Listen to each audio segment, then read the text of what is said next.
Okay, yeah, we're gonna just wait for everyone to stream in slowly. Yep, I think, yeah. So we are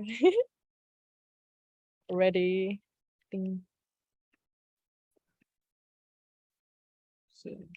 Yep. Hello, everyone. Hello. I see everyone slowly streaming in. I'll give maybe about a minute or so for everyone to kind of settle down. If you are here, if this is your first talk for CalmCon, welcome. And if this is your second talk, I hope you enjoyed the previous webinar, and I hope you're ready for the next one, this one right now. Looking forward to a lively discussion about Asians and why we don't want to go for therapy. Let me just see if there's a steady amount of people in. Okay, maybe I'll just give it a few more seconds. Like, yeah, yes, please. Okay, I saw a heart. Please feel free to, yeah, please feel free to. Yes, thank you so much, everyone. I think it really helped. Yeah, you can engage with us, drop a message if you feel like something resonates with you.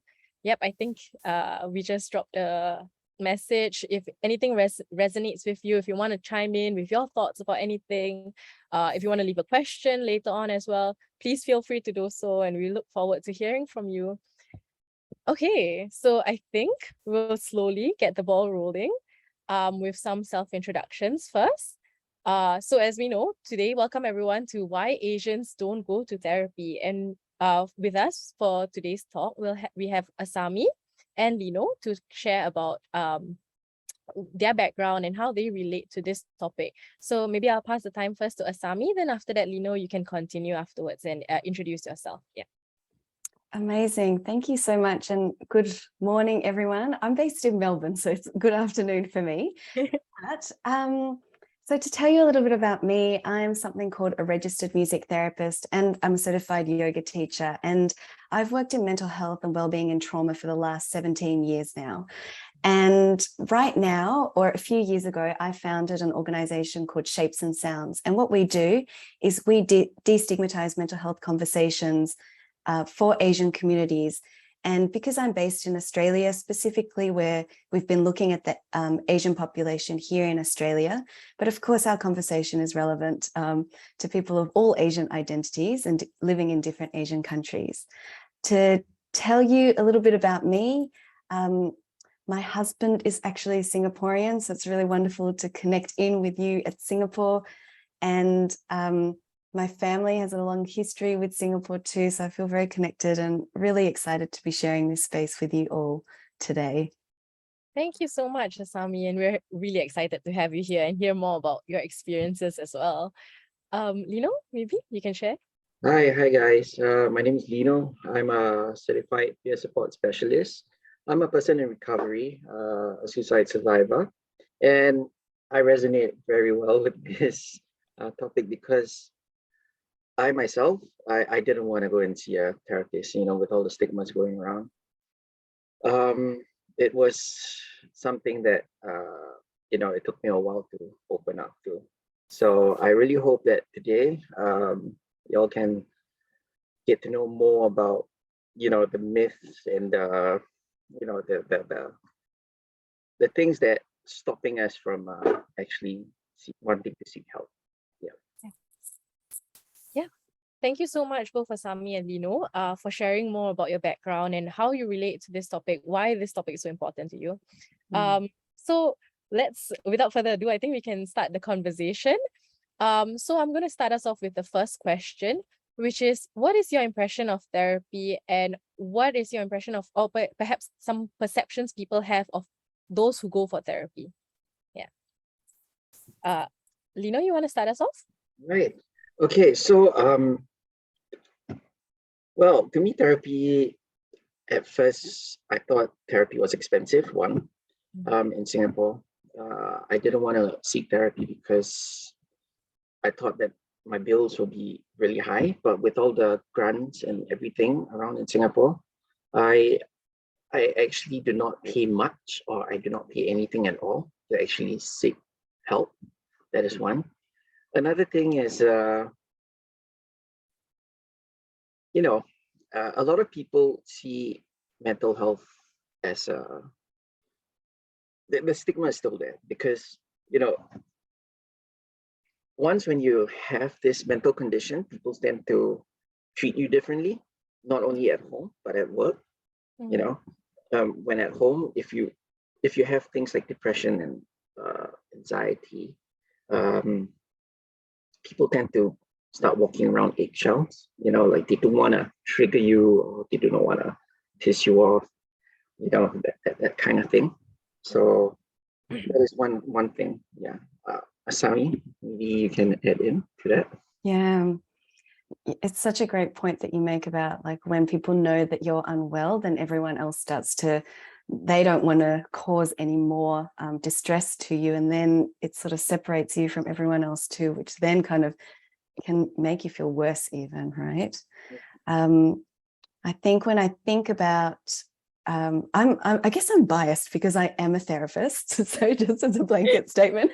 Yeah. So I think therapy is fantastic, right? But I also understand that it can feel really scary even to ask for help. I think just the basic premise of saying, I actually need help right now can be so confronting for so many of us. And I experience that myself, even as a therapist, even though I think about mental health every single day. But really what I've started to think about is how when someone says that they're going to therapy, nowadays I hear that as like, I'm seeing a personal therapist. Oh, sorry, like a personal trainer, like a fitness trainer. It kind of has the same sort of connotation to me now, like, oh yeah, you're really spending the time and the money and the energy to really take care of yourself, one-on-one support. And then when people say they're going to see a therapist, I think I see it in the same kind of vein. And I wonder if that will translate to others as well. Yeah. Just now earlier on, we were talking about how if we have a cough and cold, we will actually go in and see a doctor, Yes. or we have a body ache or something, we will take medication for it. But when our brains is screaming for help, when it's actually telling us we need help, why don't we actually see a psychologist or a therapist? A lot of people have this misconception: if I were to seek help from a psychologist or a therapist, I'm crazy. But if even you do not have any symptoms, and if you want to see a psychologist or therapy, it's also okay, because sometimes you need to have guidance, or you feel like you're stuck, right, in some point in life, and you need help, right? It's okay to seek it's okay to seek help. It's okay to go and see a therapist or a psychologist. It's okay. Yeah, thank you so much. We're already starting the ball rolling with such powerful insights. Thank you so much. I think it's so important that we realize that therapy is not just for a specific type of individuals per se. With certain like you need to like fit a certain number of checklists. Like you need to have this, this, and this before you can seek therapy. Thank you so much, Lino, for your insight. I think if we can slowly shift the perceptions of people who go to therapy, who needs therapy. For instance, I love the analogy of if you have a cough, basically, if you feel like you have some kind of symptoms, maybe it's just you're ready. I think let's. I see a question in the Q&A also, and I think it's related to something that you mentioned earlier, Lino.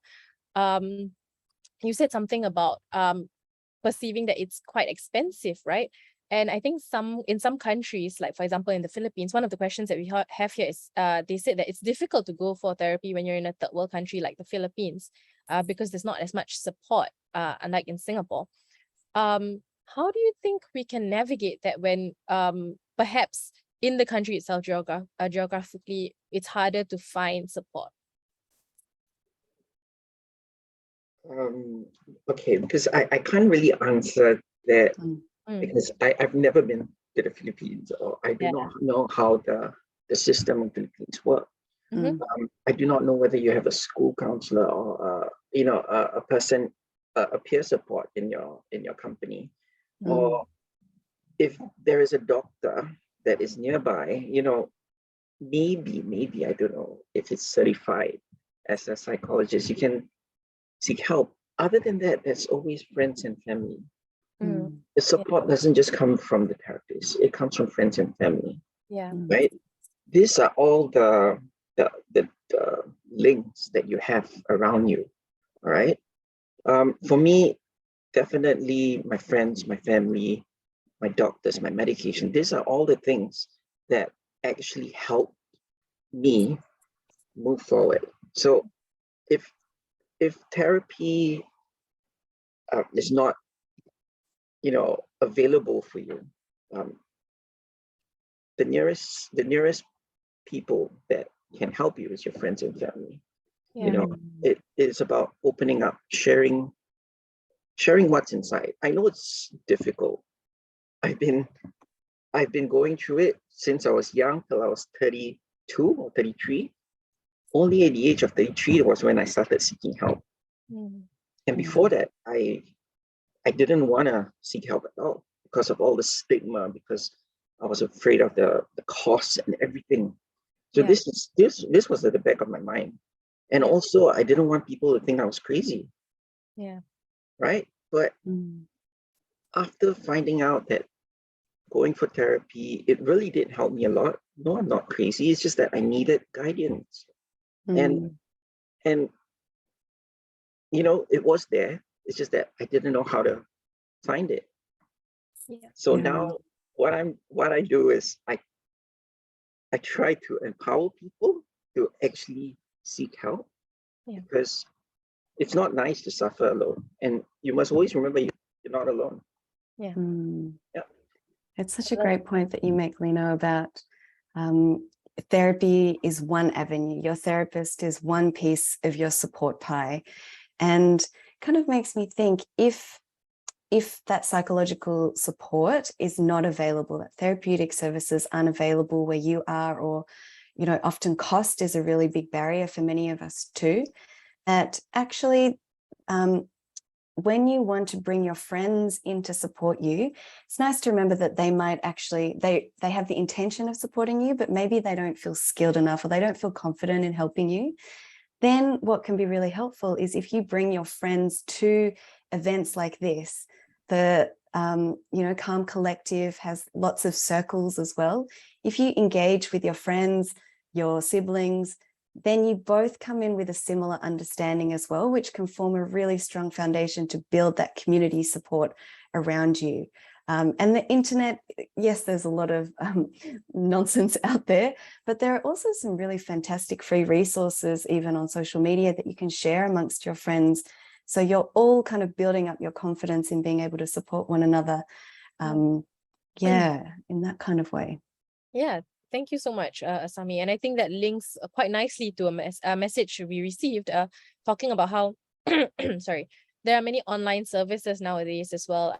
Even though, like, for example, maybe you're based in Philippines, I think there are some services where you can access therapy online. If I'm not wrong, I've heard BetterHelp was one of them. There are many others, so perhaps you can look into that as well.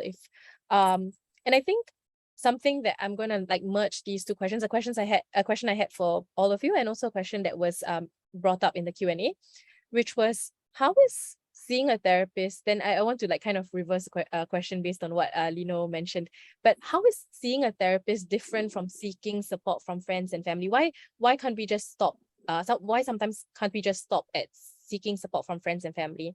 And related to that, I think someone asked as well, what is it like going for therapy? What happens when you see a therapist? Yeah. Okay. Maybe you can start us off. Yeah. Oh, thank you. Yeah, it reminds me, really, Lino, that example you gave is so fantastic about the cough, right? So you have a cough, and then sometimes you do ask the people around you, like your family, what do you think's going on? Do you think I have COVID, or do you think I have something else? But it can be so reassuring to ask someone who has all of the training, like years and years of training under their belt, to be like, actually, I'm going to diagnose you and tell you that you have COVID. And then it just gives you this sense of oh, okay, now I know how to deal with it. Now I know what I have to do. What are my next steps? And much in the same vein, you can ask the people around you, like, what do you think's going on for me? Like, what's up with how I'm feeling? That's fantastic. But actually having someone that has worked deeply to understand all of these conditions that human beings go through can help us to feel a real sense of ease as well. Like, oh, okay, if I know what's going on for me, I know how easy it is to plan my next steps. So I would say that's one way in which therapists can be really helpful. Yeah. And also, we're also trained to help you to ask the right questions, to kind of help you to understand yourself as much as possible. We're not the expert, like we don't open up the book and say, okay, I think you've got these symptoms, but our training really lies in being able to hold a discussion with you and ask you all the questions that help you to understand what's going on for you yourself. And I hope that is of benefit to people. Yes. Thank you so much for sharing more about what therapy is like. Lino, do you have any insights also to contribute to this question?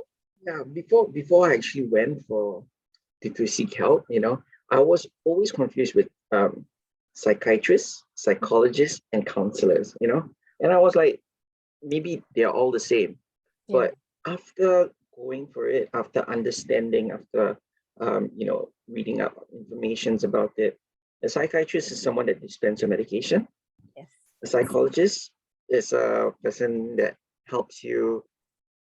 I always say Marie Kondo. You know Marie Kondo? Yes. Yeah.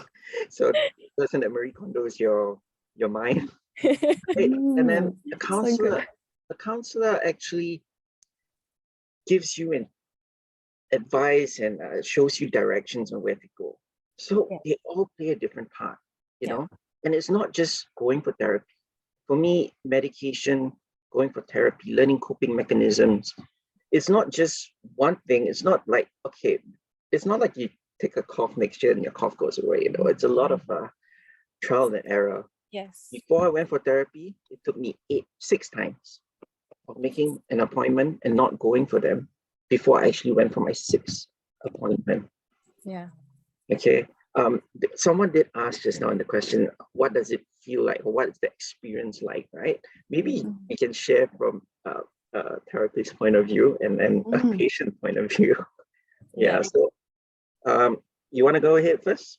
That's me. Yeah, like what does it feel like to go to therapy? Yeah. No. Or what do you feel like when you're talking to a person?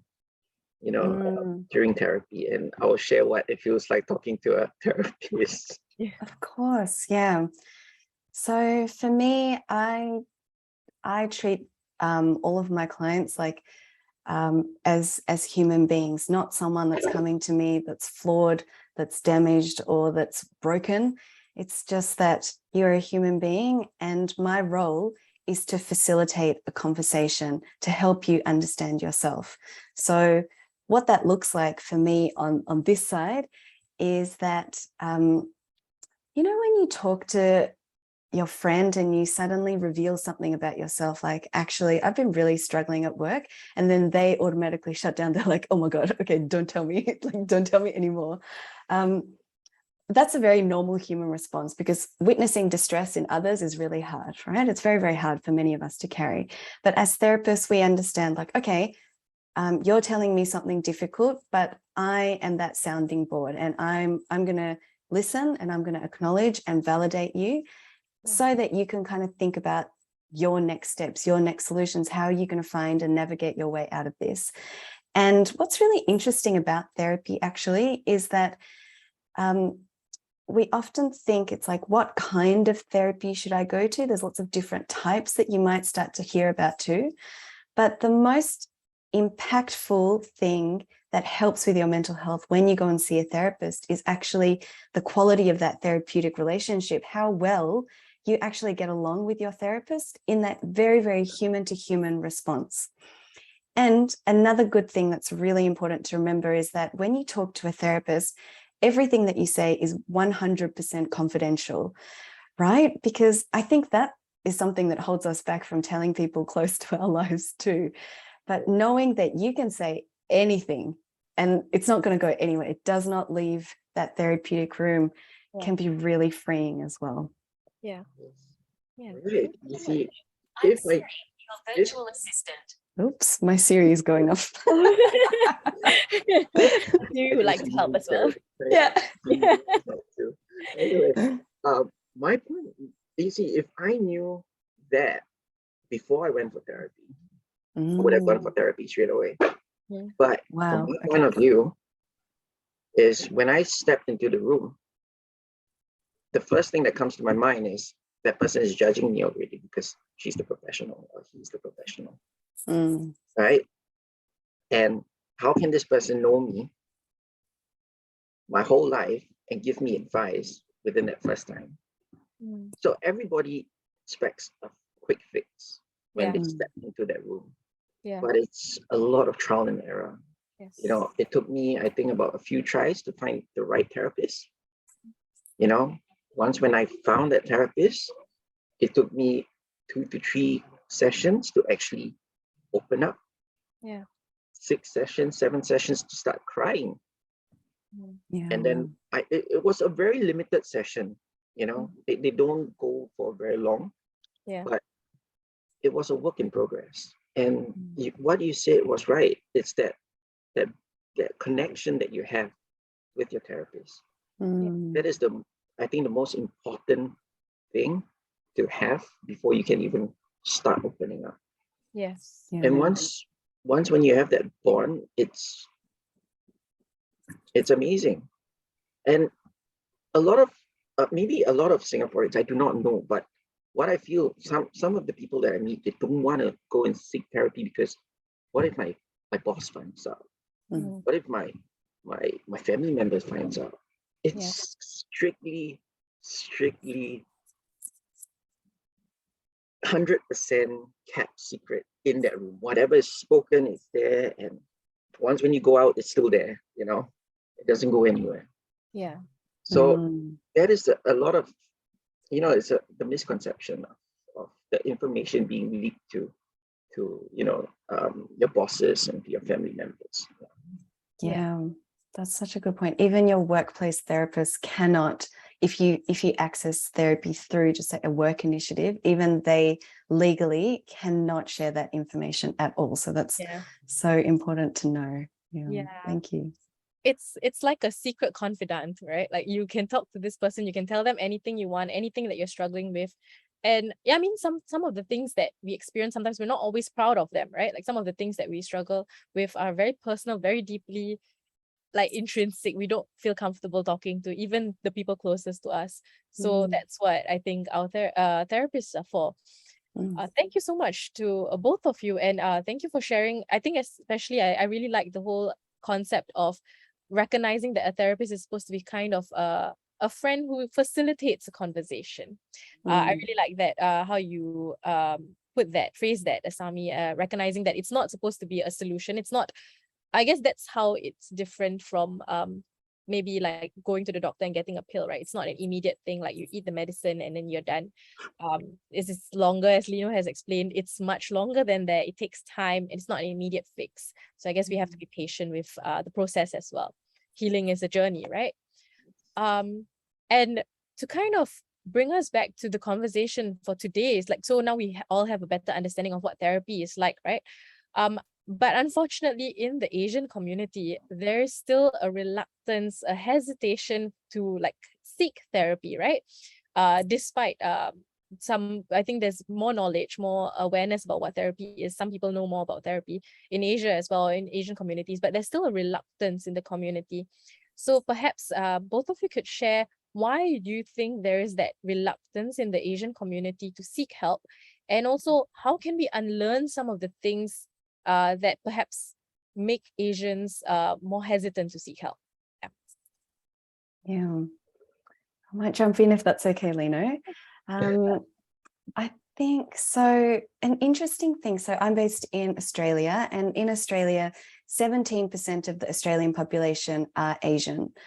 However, those that access mental health services, there's only 3% of those that are Asian. So even outside of Asia, Asians have very, very low engagement rates with mental health services, which is very interesting to know.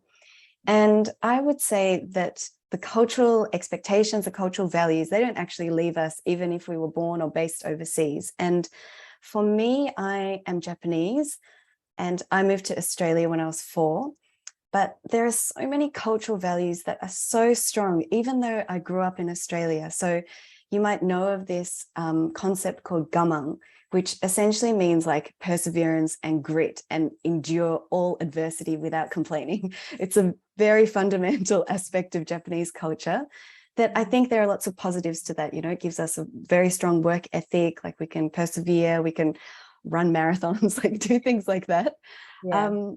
But when you need help, or for me personally, I think every time that I've struggled, and even now when I feel low or when I don't feel my best, I'm always like, oh, I just have to gum up. I just have to push through all the time. That's my number one. It's like your cultural gear is so strong, right? And you have these cultural views always around you. And I think the way in which I navigate that is to think about, like, firstly, what are the cultural values that really impact my life? Like this concept of gaman, that's a huge one. So like learning about that, where did that actually originate? Like who came up with that? It's actually really related to Confucian principles as well. And then once you learn and you understand and you use this process of self-reflection to really think like, okay, what is going on for me? Then you have a choice from there. Then you say, okay, this gaman thing is very strong in my life. Where are the places that it is actually very helpful? Like maybe work, maybe exercise, maybe, you know, there are areas in my life where that value is very handy. And where are the areas in my life that actually doesn't serve me and that actually doesn't serve my health in any way? And when you know, you have a lot of agency and control in making choices in your life. So I encourage everyone to think about the cultural and family values as well. That's a big one that impacts you all the time. Yeah, I actually totally agree with you. Because I grew up in a family that's actually it's not very religious, but also religious. Okay. And I remember, you know, I always had anxiety attacks, but somehow it was related to nerve problems, right? You know, I used to like get really, really worked up and anxious and I would freeze up. And because I broke my neck, so it was related to, they always related it to my nerves. And to a point that it became so severe, my parents actually brought me to the church and asked the priest to bless me. But I was still feeling that anxiety and that, you know, so sometimes I guess my parents do mean well.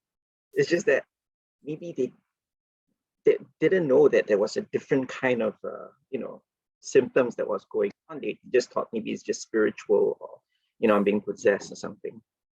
So yeah, it's about maybe understanding and maybe finding out more above and beyond what our parents taught us. You know, it's breaking the cycle. We need to break the cycle. You know, it's not everything that it's that the kids or how kids are going to feel. You know, it's not going to be always spiritual. You know, there are other aspects of it. You know, so I guess it's about how we need to educate and we need to break that cycle. I mean, cultural, it still can be there. It's just that, you know, there are still therapists that we can go to. It's not just one thing and that is it. No, you're going to see a priest and not a doctor, you know, and you're going to be healed. You know, we need to open up and try other things. Yeah, that's so true. Is it okay if I jump in quickly? Like, Lino, your story really reminded me of what we were talking about earlier about so at Shapes and Sounds, we have a list of Asian Australian mental health practitioners. And that list has actually helped a lot of Asians in Australia find a therapist of a similar cultural identity as them. And so, Lino, what you're saying, it's like, having people who actually understand your culture, whatever subgroups of cultures that might be, can be a really helpful way in which you can access, or you might find it easier to connect with a therapist too. So looking at people of a similar kind of identity or background to you. Yeah.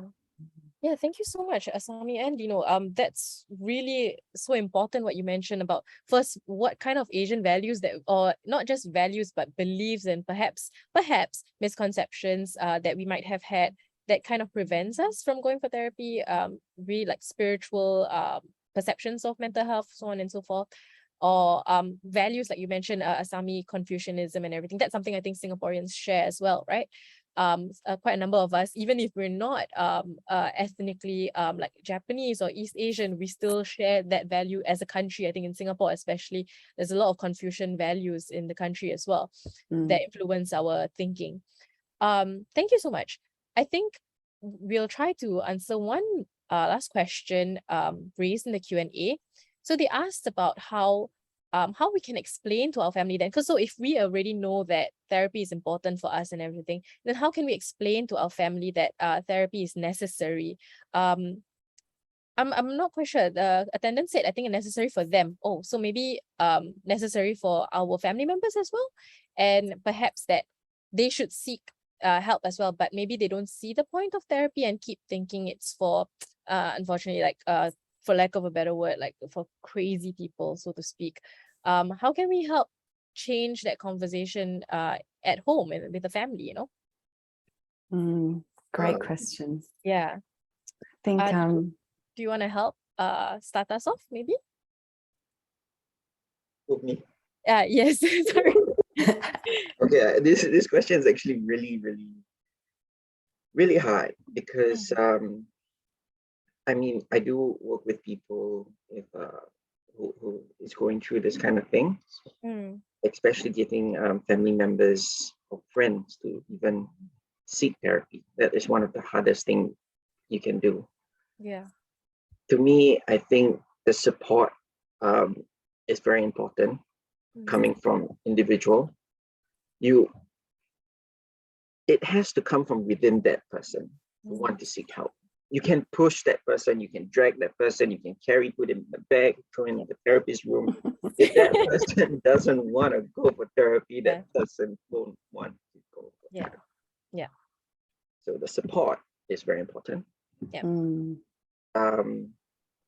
And as a caregiver to this person, it will get tiring for you. Always remember to fill you up before you can help others. Yes. Okay, because if you're going to burn out from it, then you won't be able to help the other person either. Okay. The only thing you can do is continue giving support and give yourself self-care. Yeah. So beautiful, Lino. Yeah. Yeah, thank you so much, Lino. Asami, do you want to add to that as well? Yeah, I think really adding on what you're saying, Lino, like no one can be forced to go to therapy, right? People, and even if they did, they would just sit in the room and not get anything out of it. And I think it's important to remember how much you yourself as an individual, people watch what you're doing, they don't listen to what you're saying. So if you can model going to therapy, as in if you go to therapy and people start to see a change within you, then that's like, oh my gosh, it might be good. It might be good to go to therapy. And that's a really good way in which you can support others as well, by modeling wellness and doing things that help you and help your own mental health, and people take inspiration from you, which is a really interesting way to think about it, I think.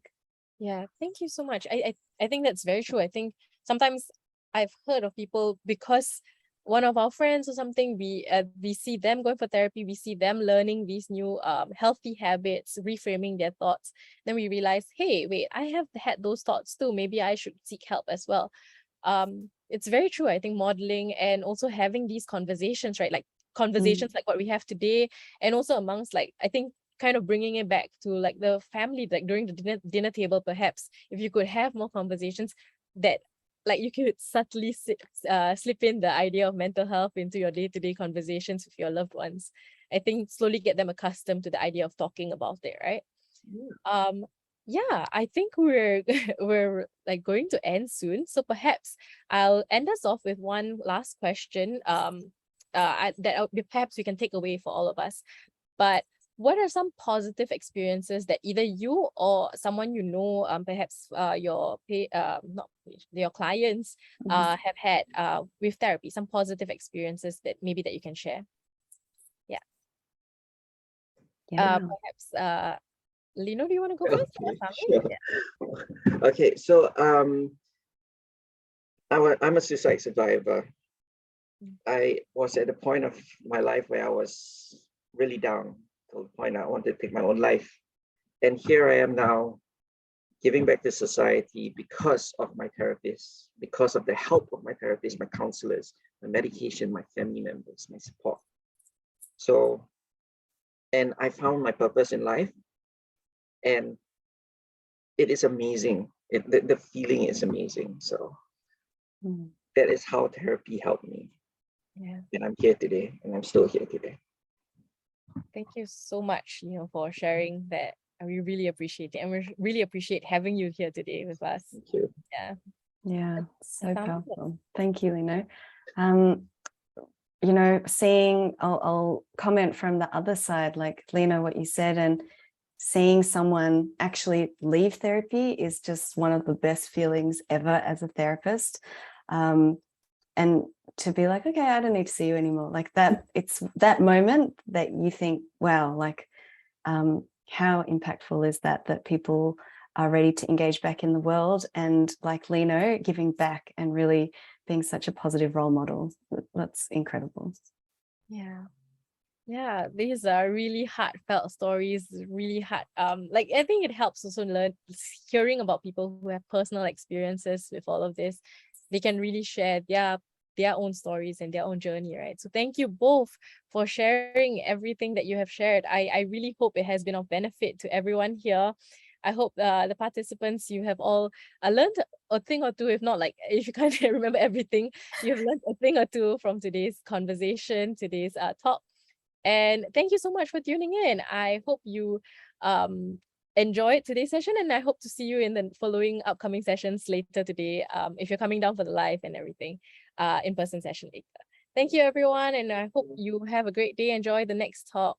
Bye. Bye. Bye. Thank you.